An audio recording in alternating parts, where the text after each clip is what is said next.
The snow fell heavy that Christmas Eve, each flake another weight on James Mercer's shoulders. He trudged the mile from the mill through drifts that reached his knees, rehearsing words he didn't want to say. There's no Christmas this year. Children. I'm sorry. 16 hours he'd worked that day. 16 hours. And still not enough. The mill had cut wages again in October. What used to feed a family of 4 now barely kept them in flour and firewood. Lucy was 8 now, old enough to understand. Tom was 6, young enough to still believe in miracles. And baby Emma 2 years old. 2 years since Mary died, bringing her into this world, Emma understood nothing except hunger and cold. James stopped at the edge of the clearing where his cabin sat. No lamplight showed in the window. He'd left before dawn, would return to darkness and cold, and 3 children who deserved so much more than a father who couldn't even manage Christmas. He pushed open the door. Warmth hit him first, then light lamplight, golden and soft, spilling across the rough-hewn floor. The scent of stew, rich with meat and onions, and music someone humming, low and sweet. A woman stood at his stove. James froze in the doorway, snow melting off his boots onto the threshold. The woman turned. She was perhaps 30, with dark hair pinned back and eyes that held no fear at his sudden appearance. She wore a simple gray dress, patched but clean, and an apron he didn't recognize. "You're late," she said, as if she'd been expecting him. "Supper's ready." Behind her, he saw the impossible his cabin transformed. A small pine tree stood in the corner, decorated with paper chains, Lucy's handiwork. He'd recognize it anywhere. The curtain by the window, torn for months, had been mended. Emma's clothes hung drying by the fire, clean for the first time in weeks. The table was set for 4. From the loft above came the sound of peaceful breathing. His children, asleep, safe. "Who are you?" The words came out rough. "How did you—" "Your daughter invited me." The woman ladled stew into a bowl. "You should eat. You look half dead." James's hands trembled as he took the bowl. From cold, he told himself. Only from cold. But standing in his own cabin, warm for the first time in months, smelling of home-cooked food, filled with gentle lamplight, he knew it was something else entirely. Something like hope. "I don't understand." James set down the bowl, appetite forgotten. "Lucy invited you. She's 8 years old. She pinned a note at the church." The woman reached into her apron pocket and produced a small square of paper, corners worn soft as if it had been carried a long time. "I was there looking for work, or shelter. Your daughter offered both." James took the paper with shaking fingers. Lucy's careful script. Letters formed with the precision of a child newly confident in writing "Angel needed, 412 Pine Hollow Road. Daddy won't ask for help." His throat closed. Heat rushed to his face, shame and anger, and something that felt dangerously close to breaking. "She had no right to. I didn't ask for no." The woman's voice was gentle but firm. "You didn't ask." "That's what the note said." James looked up at her then. Really looked. She met his gaze steadily. No pity in her eyes, no judgment, just a bone-deep weariness that matched his own. "Who are you?" he asked again, but quieter this time. "Sarah Clark, widow. I came to Pine Hollow 3 days ago." She folded the note carefully and tucked it back in her pocket. "I saw your daughter's note yesterday afternoon. The address was clear, so I came." "You can't just—" James gestured helplessly around the cabin. "People don't do this. Walk into a stranger's home and—" "I didn't walk in uninvited. Your daughter invited me." Sarah moved toward the door, reaching for a thin coat that hung on a peg. "But if you'd rather I leave—" "Wait." The word escaped before he could stop it. She paused. "Hand on the coat." James noticed then what he should have seen immediately. She had nothing else. No bag. No bundle of possessions. Just the coat and the dress she wore. both showing the careful mending of someone who owned little and cherished what remained. "The stew," he said, grasping for reason when nothing made sense. "You made the stew. It's not right you should leave without eating." Sarah's hand fell away from the coat. "No, I suppose it's not." They sat across from each other at the table, the lamp between them casting long shadows. James ate without tasting, mind racing. Sarah ate slowly, as if she hadn't eaten much in recent days. "I needed somewhere to go," she said finally, breaking the silence. "You needed help."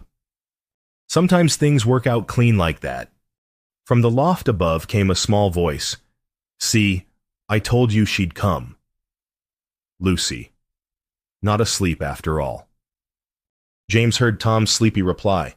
"How'd you know?" "I prayed for an angel," Lucy whispered. "And angels always come when you need them." Sarah's eyes met James's across the table. In that look, something passed between them. Understanding. Maybe, or just exhaustion meeting exhaustion. Two people too tired to pretend anymore that they could carry everything alone. "Stay tonight," James said. "It's too cold to go anywhere now. We'll figure out the rest in the morning." Sarah nodded. "Thank you." Neither of them mentioned that she'd already stayed long enough to cook supper and put 3 children to bed. Neither of them questioned how Lucy had known, with the certainty only children possess, exactly what her father needed but would never ask for. Sometimes things work out clean like that. James woke to the sound of Emma gurgling, not crying, gurgling. The happy sound she used to make before Mary died, before everything went dark and cold. He climbed down from the loft where he'd slept with the boys, leaving them tangled in blankets. The cabin was already warm. Sarah sat in Mary's old chair by the fire, Emma on her lap. Feeding her mashed oats with a patience he'd forgotten was possible. Lucy knelt beside them, helping. Tom sat at the table, actually sitting still for once, watching with wide eyes. "Morning," Sarah said without looking up. "Coffee's ready. Eggs too, if you want them." James poured coffee with hands that felt clumsy. When had someone last made him breakfast? When had he last woken to a warm cabin and children who weren't crying? "How did you know where things were?" he asked. "The oats. The coffee. Lucy showed me last night, after you left for the mill yesterday." Sarah glanced up then. She's a good helper. "Knows where everything is." Lucy beamed with pride. They ate together, the 5 of them, and over eggs and coffee the stories came out in fragments. James found himself talking, actually talking. Not just giving short answers to children's questions. About Mary. About how she died bringing Emma into the world. How the midwife said there was nothing anyone could have done. How he'd been drowning in grief and work ever since. About the mill-cutting wages. About working double shifts that still weren't enough. About lying awake at night doing arithmetic that never added up to enough. "I know about that arithmetic," Sarah said quietly. She fed Emma another spoonful of oats. "My husband died last spring. Fever took him in 3 days. I moved in with his parents." Her jaw tightened. "That was a mistake." "They weren't kind," James asked. "They were kind at first. Then they started talking about how I wasn't thinking clearly, how I needed rest, how maybe I should sign over my husband's property to them, just temporarily, until I was well again." Sarah's voice stayed level, but James heard the tremor beneath. "There was a doctor. They'd paid him to sign papers saying I was unfit, unstable." Lucy's eyes went wide. Tom stopped chewing. "I left 3 days ago," Sarah continued. "Took nothing but the clothes I wore, walked from town to town. When I saw Lucy's note yesterday, I knew—" She stopped, swallowed. "I knew I was supposed to come here." The cabin went quiet except for the fire's crackle and Emma's soft sounds. Then Lucy asked the question that would change everything. "Will you stay for Christmas?" "Miss Sarah, please." Sarah looked at James. He looked back at her. 2 people drowning, each reaching for the other, both terrified of pulling the other under. But what if they could keep each other afloat instead? "I can't pay you much," James said slowly. "But you'd have a roof, food. The children." He gestured at Lucy's hopeful face, Tom's wide eyes, Emma reaching her small hands toward Sarah. "They've already taken to you."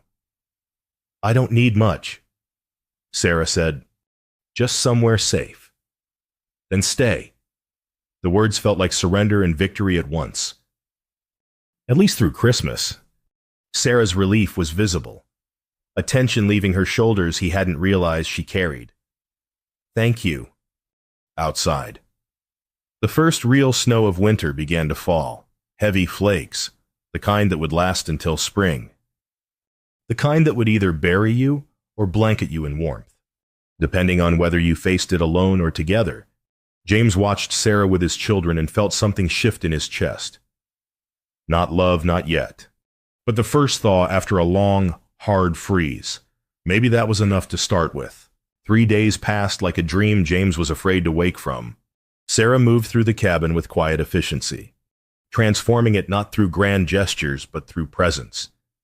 She mended Tom's torn coat, taught Lucy to braid cornhusk dolls for the tree, sang to Emma while James slept past dawn for the first time in 2 years. He'd come home from the mill to find supper ready, children clean, the cabin warm. It felt like stepping back in time to before Mary died.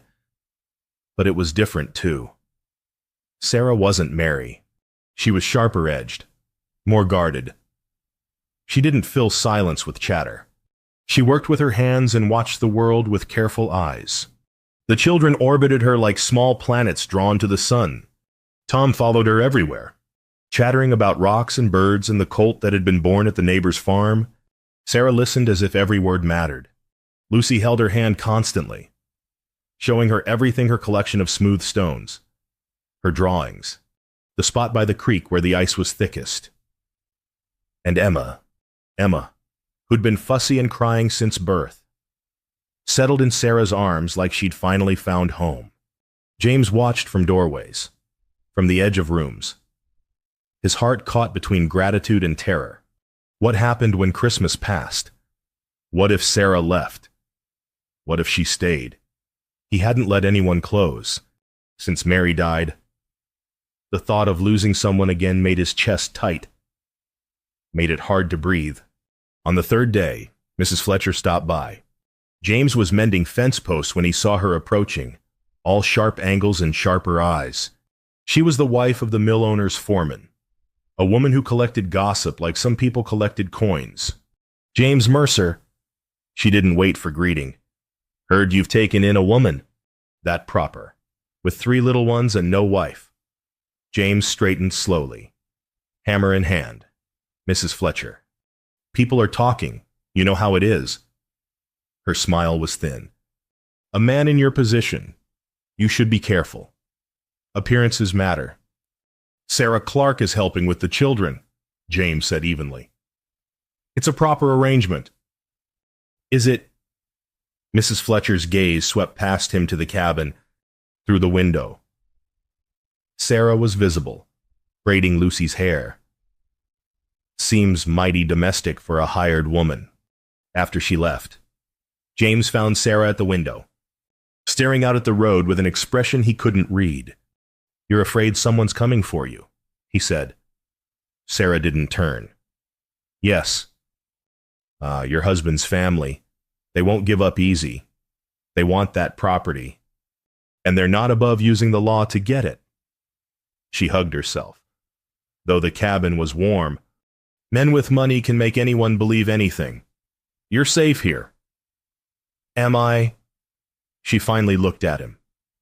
"Mrs. Fletcher isn't the only one who's noticed. If your reputation suffers because of me, if you lose your position at the mill, James, you can't afford that. Not with 3 children." He should have agreed. Should have started planning her departure before scandal touched his family. Instead, he said, "Let me worry about that." That evening, after the children were asleep, James found Sarah carving by lamplight. Small toys emerging from firewood, scraps a horse for Tom, a doll cradle for Lucy, A rattle for Emma. You're good at that, he said. My father taught me. Before he died, Sarah's knife moved with practiced ease. Said a person should always have something they can make with their own hands, something no one can take away. James sat across from her, watching the shavings fall like snow. Sarah, if they come for you, your husband's family, you tell me. I won't let them take you. Her hands stilled. Why? Because he stopped, searching for words. Because Lucy was right. We needed help. And you needed safety. Sometimes things work out clean like that. Sarah smiled then, small and sad. You're a good man, James Mercer. I'm a man who works too hard and still can't provide Christmas for his children. You gave them everything. You gave them you. She set down the horse, half carved. That's why Lucy felt safe writing that note. She knows you'd break yourself before breaking them. I couldn't save Mary. Mary's death wasn't your fault. Just like my husband's death wasn't mine. Sarah's voice was gentle but firm. We can't save everyone. Sometimes we can't even save the people we love most. But we can keep living. We can let other people in. We can try again. Her hand moved across the table, rested on his. Not romantic, not yet. Just connection. Warmth. Presence. You're not alone anymore, she said. James turned his hand over, fingers intertwining with hers. Outside, snow began to fall again. Inside, the lamp burned steady and warm. For the first time since Mary died, James let himself believe tomorrow might be better than today. Christmas Eve arrived with clear cold and bright stars. The cabin hummed with preparation.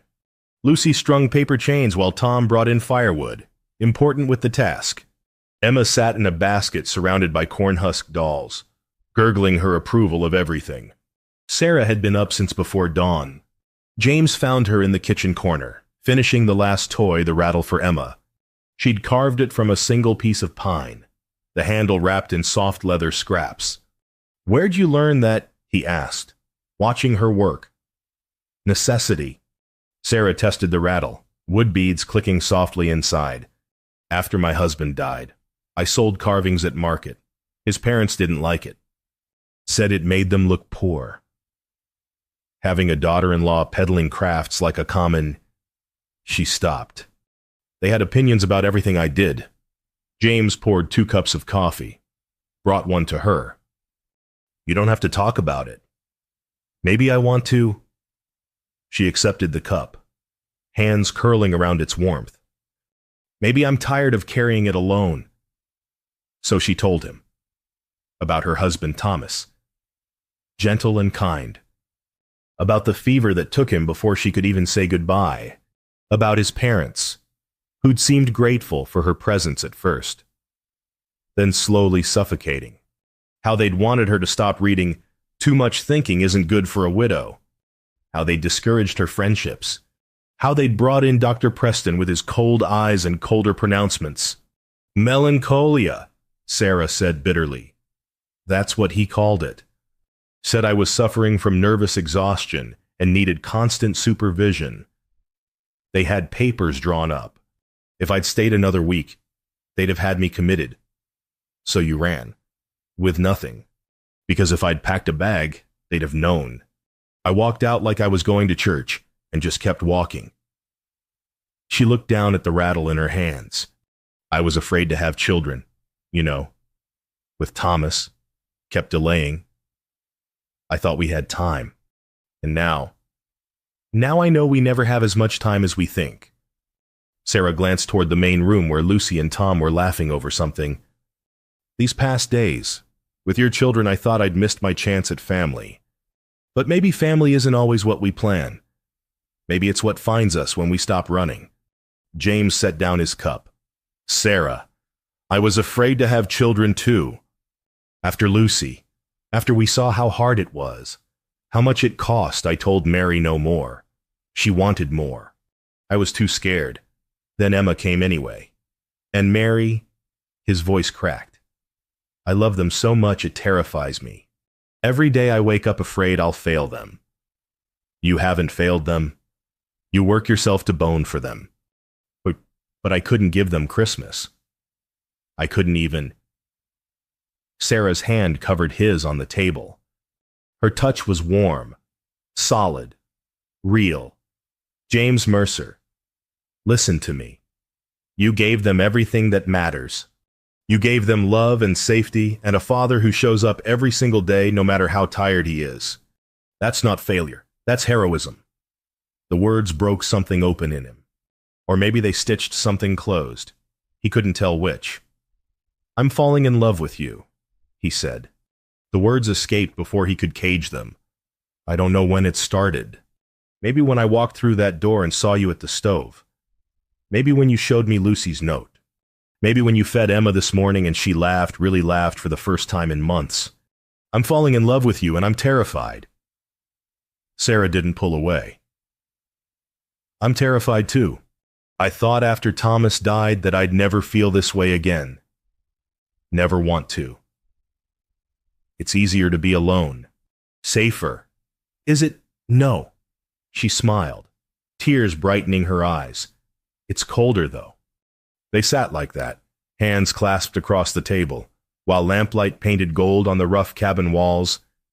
From the main room came the sound of children playing, safe and happy and unaware that the adults they depended on were stitching together a new kind of family, from broken pieces. Finally, Sarah said, There's something else you should know. Thomas's parents, they're not just wealthy, they're connected. The brother-in-law who came looking last year, who I heard was asking questions in Ashford. He works for the Territorial Marshal's office. If they find me, they'll have legal power behind them. Then we make sure you're protected too. How James didn't have an answer, not yet. But as he looked at Sarah's face in the lamplight, at the hope and fear mingled there, he knew he'd find one. Some things were worth fighting for. Some people were worth standing beside. No matter the cost, the knock came at dawn on Christmas morning. Heavy, deliberate. The knock of men who expected to be obeyed. James was already awake, building up the fire for breakfast. Sarah was in the side room where she'd been sleeping. At the sound, she appeared in the doorway, face drained of all color. No, she whispered. Not now. Not today. James crossed to her, gripped her shoulders. Stay inside. I'll handle this. He opened the door to find two men on his threshold. Both wore expensive coats and entitled expressions. The older one, perhaps 50, had cold eyes that assessed James like he was hired help. We're looking for Sarah Clark, he said without preamble. We're family. We've come to bring her home. She doesn't want to go with you, James said evenly. The second man, younger, smiled without warmth. I'm sure you mean well. Mr. Mercer. James Mercer. Mr. Mercer. I'm Theodore Clark, Sarah's brother-in-law. This is my father, William Clark. Sarah is not well. She needs proper care. Not... His eyes swept the cabin's interior dismissively. Whatever arrangement this is... Sarah appeared behind James. I'm not going with you. Sarah. William Clark's voice was smooth oil. You're confused. Grief has made you irrational. We have Dr. Preston's assessment. You need rest. Proper supervision. You have a bought signature on false papers, Sarah said, voice shaking but clear. I'm not unwell. I just refuse to let you steal my husband's property. Theodore's smile vanished. That's a serious accusation. It's the truth. Thomas left everything to me. You wanted me to sign it over to you for safekeeping. When I refused, suddenly I was having a nervous collapse. You ran away in the night like a mad woman. I left before you could have me committed against my will. Sarah stepped forward, chin lifted. I know what you were planning. I heard you talking to Dr. Preston about the asylum in Cooperstown. The two men exchanged glances, James saw calculation there, strategy being revised. Mr. Mercer, William said, turning attention back to James. You seem like a reasonable man. Surely you understand this is a family matter. Sarah is clearly unwell living here, with a man she barely knows. With his children, it's not proper. When word gets out, are you threatening me? I'm stating facts. You work at the mill. Don't you, Mr. Patterson, values propriety in his employees? And there's the matter of your children. Social services take a dim view of inappropriate household arrangements. James felt Sarah stiffen beside him. The threat was clear, make this difficult. And they'd destroy his life to get to her. We'll return with the sheriff, Theodore said. We have documentation, legal documentation. Sarah is unfit to make her own decisions. The law will side with family. He looked past James to Sarah. This would be easier if you came willingly. I'm not going anywhere with you. Then we'll see you very soon, Mr. Mercer. William tipped his hat mockingly. Merry Christmas. They left, boots crunching in the snow. James watched until they disappeared down the road, then closed the door. Sarah stood frozen in the center of the cabin, trembling. I've brought danger to you, to Lucy, Tom, Emma. They'll ruin you. James, they'll make sure you lose your job. They'll question your fitness as a father. Sarah, I should leave, tonight, before they come back, before they destroy everything you've built. Sarah. James crossed to her, took her face in his hands. I'm not letting them take you. You don't understand what they're capable of. Then help me understand. But don't ask me to let you go. He searched her eyes. Don't ask me to send you back to people who'd cage you for their own profit. From the loft. Lucy's voice, Daddy, who were those men? The moment shattered. Christmas morning, ruined before it began. The gifts Sarah had carved sat under the tree, waiting for joy that now felt impossible. James looked at the woman he'd known only days, but who'd somehow become essential as breathing. At the children watching from the loft with wide, worried eyes. The choice spread before him clear as winter sky: safety or courage, isolation or love, surviving alone or risking everything for something better. He'd been surviving for 2 years. Maybe it was time to start living again. Whatever the cost, James didn't sleep that night. He sat in the darkness after Sarah retreated to her room and the children finally settled. Sat with Lucy's note in his hands. Angel needed. Daddy won't ask for help reading it over and over by dying firelight. His daughter had seen what he'd been too proud to admit they were drowning. All of them. And sometimes you needed to let someone throw you a rope, even if your pride said you should save yourself. But now the question was different. Now it wasn't about accepting help. It was about offering protection. About choosing courage when the safe path lay clear and beckoning. He could let Sarah go. Back to the cold. Back to danger. Back to people who'd cage her for profit. His life would return to what it had been: gray, exhausted, alone but safe. The mill job would be secure. No scandal would touch his children. He'd survive. But would he be teaching his children survival or cowardice? Memory surfaced. Sharp as broken glass, Mary in bed after Lucy was born. Tired but radiant. Promise me something. James, promise our children will see what courage looks like. Real courage. Not the kind that comes easy. The kind that costs something. He'd promised. Then spent 2 years teaching his children nothing but fear and isolation. Lucy had been braver than him. An 8-year-old girl, writing to angels because her father was too proud to ask for help. Maybe it was time he learned from his daughter. Dawn came gray and cold.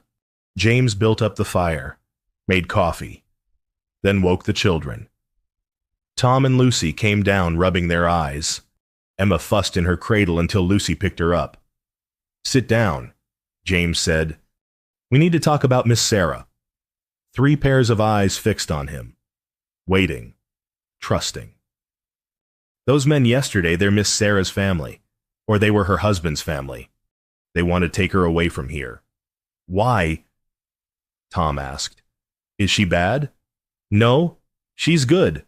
That's why they want her. She has something that belongs to her. And they want to take it. James chose his words carefully.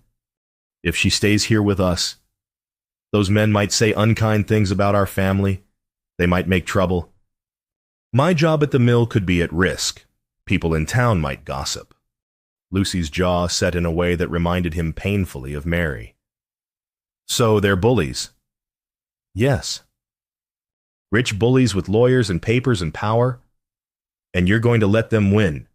Lucy's voice rose. You're going to send Miss Sarah away because you're scared. The words landed like stones.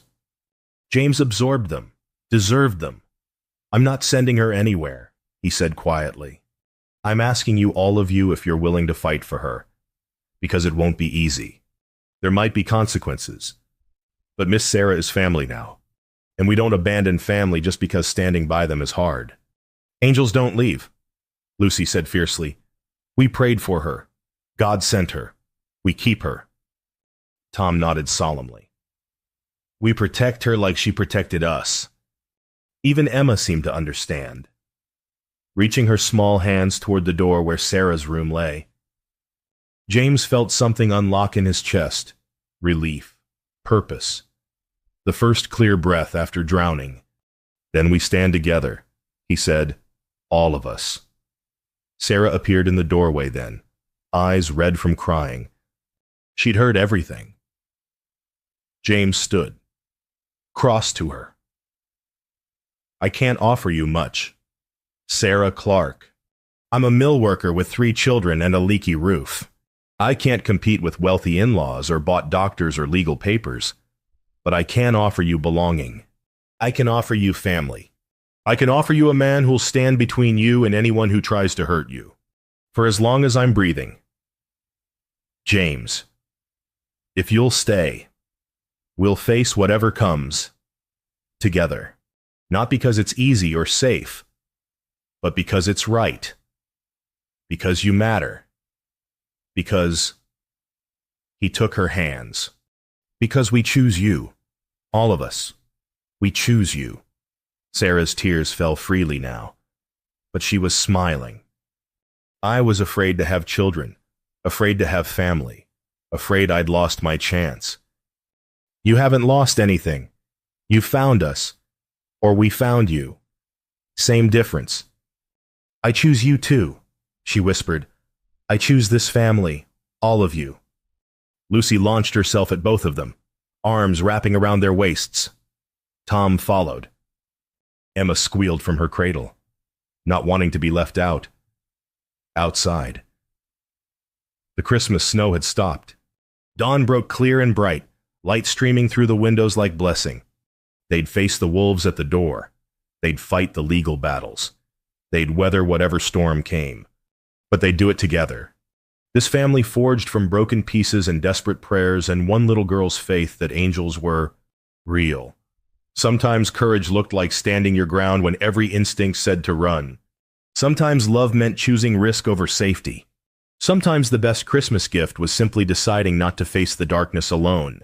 They walked into Pine Hollow together at mid-morning, James and Sarah side by side, Lucy holding both their hands, Tom walking tall beside them. Emma bundled against Sarah's shoulder. A public declaration, choosing visibility over hiding. People stopped to stare. Some faces showed curiosity, others disapproval. Mrs. Fletcher stood outside the mercantile with 2 other women, mouths moving with gossip James could imagine but chose not to hear. The sheriff's office sat on Main Street, a square building that looked exactly like what it was, frontier justice in wood and stone. James pushed open the door. Sheriff Morrison looked up from his desk. He was perhaps 60, weathered and practical. A man who'd seen enough human nature to surprise at little. James Mercer, he said. Heard there might be trouble heading your way. Word travels fast. Always does. What can I do for you? James gestured to Sarah. This is Sarah Clark, widow. Her late husband's family is attempting to have her declared unfit so they can seize her property. They're claiming she's mentally unstable. They have a doctor's signature saying as much.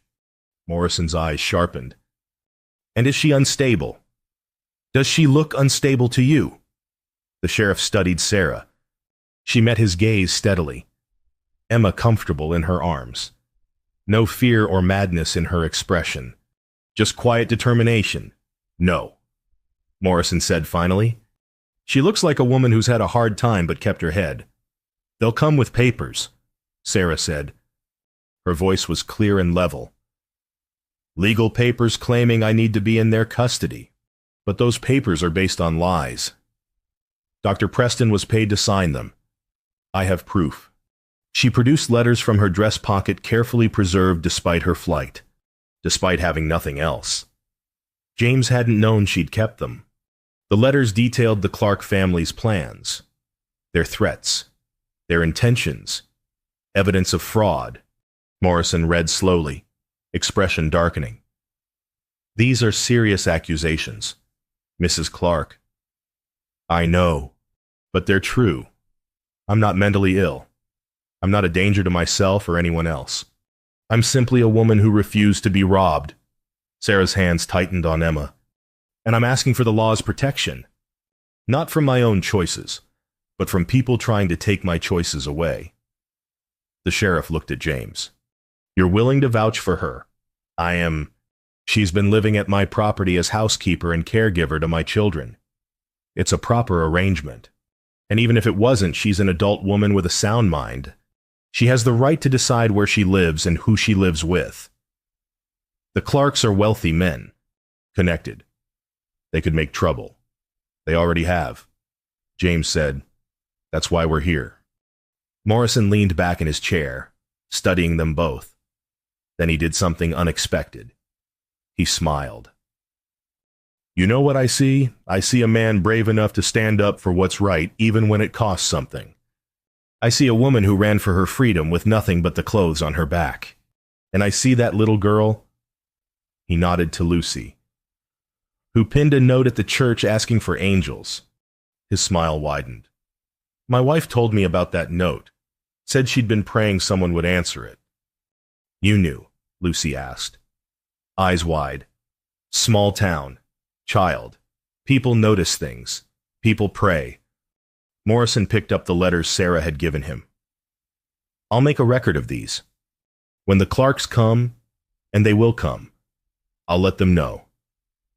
Mrs. Clark is under the protection of this office, that any attempt to seize her against her will would be considered kidnapping, that their doctor's signature looks mighty suspicious given the evidence to the contrary. Relief washed through James like floodwater. Thank you. Don't thank me for doing what's right. That's just the job. But Morrison's expression softened. You two thinking of making this arrangement permanent? James looked at Sarah. She looked back. In her eyes, he saw the same question he felt. Is this real? Is this happening? Yes. He said, If she'll have me, then you should probably ask her proper. Morrison said dryly. James turned to Sarah. Lucy and Tom pressed close, watching with delight. Emma gurgled her approval. Sarah Clark. I'm a poor man with 3 children and a leaky roof. I can't promise you ease or comfort or anything resembling an easy life. But I can promise you belonging, family, a man who will stand beside you through whatever comes. He took her free hand. If you're willing, if you want this broken, patch together family as much as we want you, then marry me. Sarah's tears came again, but she was smiling through them. Yes, yes, James, I want this family. I want you, all of you, Lucy cheered. Tom clapped. Emma laughed. Even Sheriff Morrison looked pleased. Well then, I'd say that settles things nicely. When the Clarks show up, I'll let them know Mrs. Clark is about to become Mrs. Mercer, and any attempt to interfere with a citizen's right to marry whoever she pleases will be met with the full force of the law, small as that force may be out here. They left the sheriff's office together and stepped into bright winter sunlight.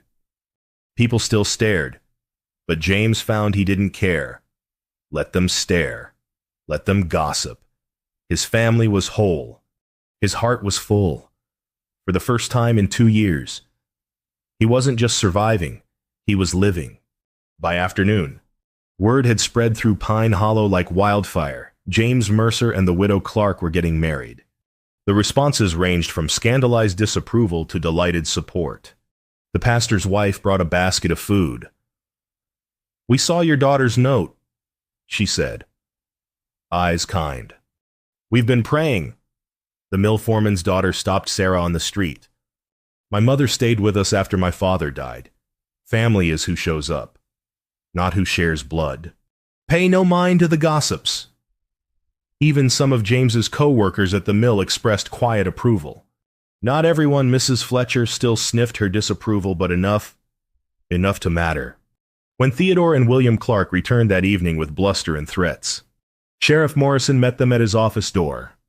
"Mrs. Clark is under the protection of this office," he said flatly. "She's of sound mind, as multiple witnesses will attest. She's engaged to marry Mr. James Mercer. Any attempt to interfere will result in charges. Do we understand each other?" The Clarks left without Sarah, left with their legal papers and their bought doctor and their entitled rage, but they left. That night, in the cabin, James built up the fire while Sarah put the children to bed. When she came back down, he was waiting. "I need to ask you properly," he said. "Without sheriffs or children or anyone else, just us." "You already asked." "I know. But I want to ask again. When it's just your answer and mine, with no pressure, no audience, no desperation driving the question." He took her hands. "Sarah Clark, I love you. Not because you saved us, though you did. Not because you needed saving, though you did. I love you because you're brave and kind and fierce. Because you see my children as precious. Because when I look at you, I see tomorrow. Not just today. Because you make me want to be better than I am." Sarah was crying again, but smiling too. "You already are better than you think. James Mercer." "Then marry me, not to escape your in-laws, not for protection or practicality. Marry me because you want to, because you love me too, or because you think you might. Given time." "I already do," she whispered. "I love you too. I love your children. I love this small, patched-together life we're building. I thought I'd lost my chance at family, but maybe I just needed to find the right family. The one I chose, not the one I inherited." He kissed her then, gentle and sure, a promise, a beginning. Outside, snow began to fall again. But inside the cabin, the fire burned warm and bright. Inside, a family forged from broken pieces and desperate prayers and impossible grace began to build something that would last. Spring came to Pine Hollow in shades of green and gold. James stood in the doorway of his cabin, their cabin now, watching Sarah in the garden. She had Emma on her hip, pointing out the first shoots of vegetables breaking through dark earth. Tom knelt nearby, carefully patting soil around bean seeds. Lucy sat on the porch, reading aloud from a primer, her voice carrying clear and confident in the warm air. 4 months since Christmas Eve. 4 months since he'd walked through that door expecting cold darkness, and found lamplight instead. Found Sarah. Found hope. They'd married in February. A quiet ceremony in the church with Pastor Williams and a handful of friends. Lucy had served as flower girl, declaring afterward with complete satisfaction, "I told everyone angels were real. Nobody believed me, but I was right." She had been right. The cabin had changed in small ways that signaled permanence. A garden planted where before there'd been only bare ground. The roof repaired neighbors had helped.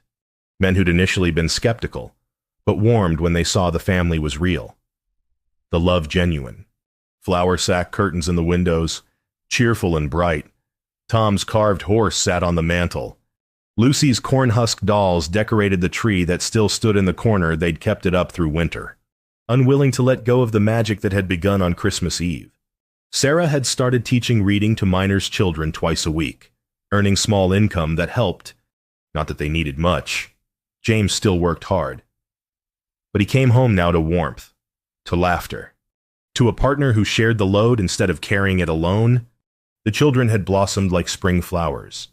Tom laughed more, his natural joy no longer buried under his father's exhaustion. Emma blessed. Miraculous Emma had started walking last week, toddling between James and Sarah with delighted shrieks. And Lucy. Lucy wrote letters now to friends, to relatives, to anyone who'd read them. No more notes asking for angels. Now she wrote thank you notes instead. Dear God, she'd written last Sunday, showing James the letter before pinning it at church. Thank you for sending Miss Sarah. I knew you would. Love. Lucy Mercer. The Clarks had never returned. Sheriff Morrison had sent official word to them and to the Territorial Marshal's office detailing their attempted fraud. There would be no asylum, no stolen property, no more harassment. Sarah was free. They both were. Sarah looked up from the garden and caught James watching.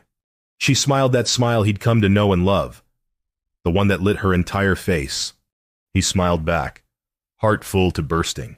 He thought about that Christmas Eve, how he'd trudged through snow, certain he had nothing left to give his children. How he'd been so wrong. He'd had everything that mattered: love, determination, the willingness to keep showing up even when it hurt. And Sarah had needed refuge, but she'd brought gifts more valuable than gold: her capable hands, her fierce heart, her willingness to choose them when she could have kept running. Sometimes what you needed found you when you finally stopped pretending you didn't need it. Sometimes angels didn't come with wings and halos. Sometimes they came with patched dresses and calloused hands and hearts brave enough to answer a child's prayer. Daddy, it's about a girl who plants a garden. James crossed the yard, stepping into the life he'd never imagined he'd have again. Sarah joined him, Emma on her hip, Tom trailing behind with dirt-smudged hands and a grin that could light the darkness. They sat together on the porch, all five of them, close and warm and complete. Lucy read her story. Tom interjected commentary about proper planting depth. Emma babbled along as if she understood every word, and James held Sarah's hand, feeling the calluses that matched his own, thinking about the years ahead. Hard years, probably. The mill wouldn't suddenly pay more. Winter would come again. Life would bring challenges and sorrows along with joys, but they'd face it together. This family forged from impossible circumstances and desperate faith. They'd weather whatever storms came. They'd keep showing up for each other, day after day, year after year. The snow would come again when winter returned, heavy and cold. But the cabin would stay warm. The garden would sleep but not die. The family would endure. Some miracles weren't loud or showy. Some miracles looked like a woman at a stove, a note pinned at a church, a man choosing courage over comfort. Some miracles looked like ordinary people doing extraordinary things, like loving fiercely, standing firm, and believing that tomorrow could be better than today.